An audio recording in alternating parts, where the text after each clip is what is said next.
What's up, Bulldogs? All right, I have an interesting thought, something that I've been thinking about a lot, and I wanted to see if this plagues you as well. There's not a lot really to say about this. I have some ideas about why this might be the case, but I have found that quite recently, maybe actually in the last year or two, as I've been reading things, that I have been losing focus while reading. I know that this sounds a little bit weird, but let me try to explain this and see if this is something that resonates with you or makes sense or something that you've experienced as well, right? So what I've found is that while I'm actually reading a book or reading something online, I'll be reading all the words, I'll be understanding all the sentences, but I won't actually be internalizing the meaning from those things. So I could sit and read 10 pages of a book and not really be able to tell you what any of those 10 pages said. Now, I wouldn't, of course, present this problem if I didn't have some kind of a solution for this, and I believe I do. But by the way, let me know if this video comes across a little bit choppy to you. I have a feeling that I may not be able to have my Zoom on and do the video capture at the same time, but I'll have to see how that works and plays out. But anyway, so the thing that I discovered was that a lot of times I could get into the habit, and perhaps it's because I've been reading for so long and I read so often that I will just read through a thing, trying to get through it to the end of it. And I'm actually reading it. I'm actually reading every word. I'm reading every sentence. I could even internally vocalize the sentences and words, but my mind is almost somewhere else. It's not focused on the actual text. And I found this especially true when I was working on creating Seneca's letters on my other channel and reading the letters and doing a commentary on that, where I would have to reread a thing multiple times, or I'd read through it and then I would realize I don't know what to say about it because I don't really know what I just read. And this is fine. And this is definitely something that is somewhat of a recent occurrence because that never seemed to happen to me before. But recently, I have been working on ways to stop this from happening. And here's what I've come up with. And again, let me know if this is a problem for you. So what I've come up with that makes a lot of sense is when I'm reading now, I try to slow way down and I try to focus completely on the actual words that I'm reading and the text and the meaning of those words and completely block out any other thoughts. And in order to do that, I have to be in a place where I'm sitting down, I'm not looking ahead, I'm not thinking ahead, I am just thinking about the actual thing that's going on because my mind can wander when I'm reading. And so I have to pull it back a lot of times and even reread until I'm just focused on the thing. And I think a lot of it comes down to rushing, right? What I found is that when you're rushing through reading, and this becomes more of a habit when you read a lot because you want to get through things. You want to complete your books. You want to learn the information.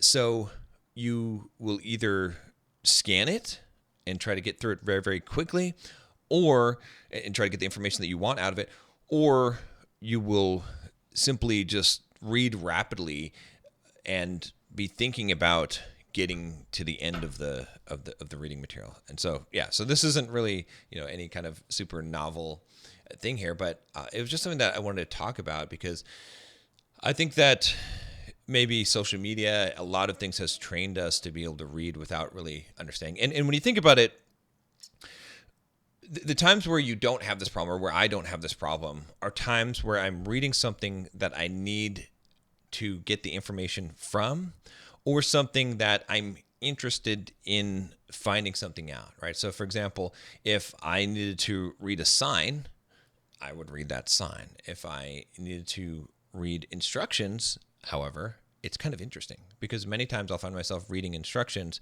and not really paying attention to the instructions. Even it's gotten so bad that I do this at-home cooking thing. What's it called? I can't think of the name of it now. HelloFresh, right? They send you a recipe, and I'll read through the directions, and then I'll realize that I've read through the directions, and I didn't really comprehend in my mind what it said. So I have to reread the thing again. Where it's like, if you think about it, if you read something once, you should have a general gist of what needs to be done. If it's like, chop the onion, chop the cilantro, blah, blah, blah. But I think sometimes you can get into a mode where you're reading and you're looking at the individual pieces, almost like you're trying to memorize the individual things, as opposed to the natural way that our brain stores information, which is in a story format, right? So many times, if I can think about something in terms of a story, it helps me to have a higher comprehension when I'm reading, right? And so you can visualize as well in your mind. And I think that's a very important point of this.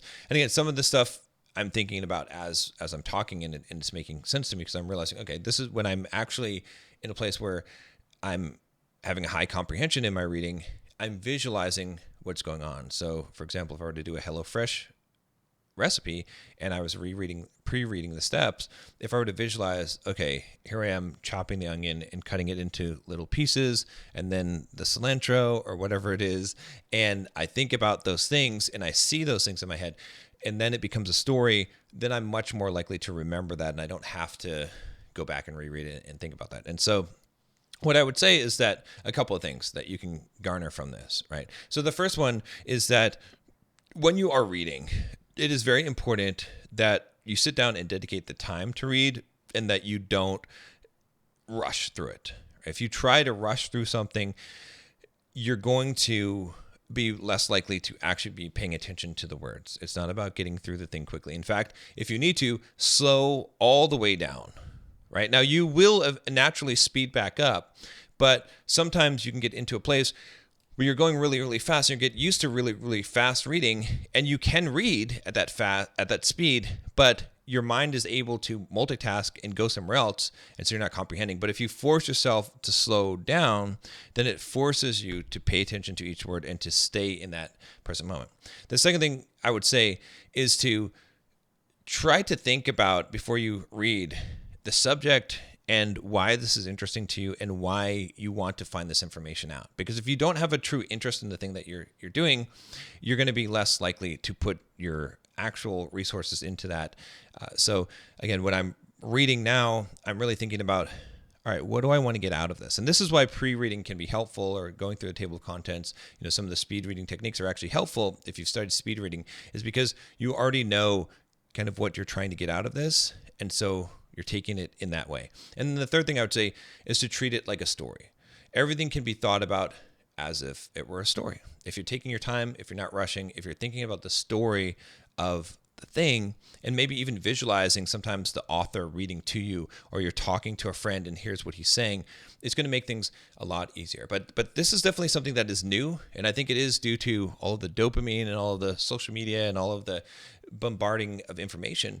Because I'll even find, I'll read an email and I'll have to scan that email multiple times because I'm trying to get through all these emails, and I need to take the time, listen to what I'm actually reading, and move forward from there. All right. I hope that's helpful to you. This is, again, a little bit of a different topic for Bulldog Mindset, but I think this is critical because you need to know how to read, and you need to actually be reading. That is one of the most valuable skills. If you don't want to read actual physical books, you can listen to audiobooks as well. But even then, you still have to be in the zone. You still have to be paying attention to what's going on and not letting your mind go to another place. If you want some help with mindset things like this, to increase your ability to focus, to get things done, to become more productive, check out the Bulldog Mindset membership. I just relaunched it. It's brand new, a lot of new content in there, stuff on fitness, finance, girls, dating, everything that you can think of, in a huge community. We've got a bunch of people that came into the community. I'd love to have you be part of the membership. So click the link down below and check it out, and I'll see you next time.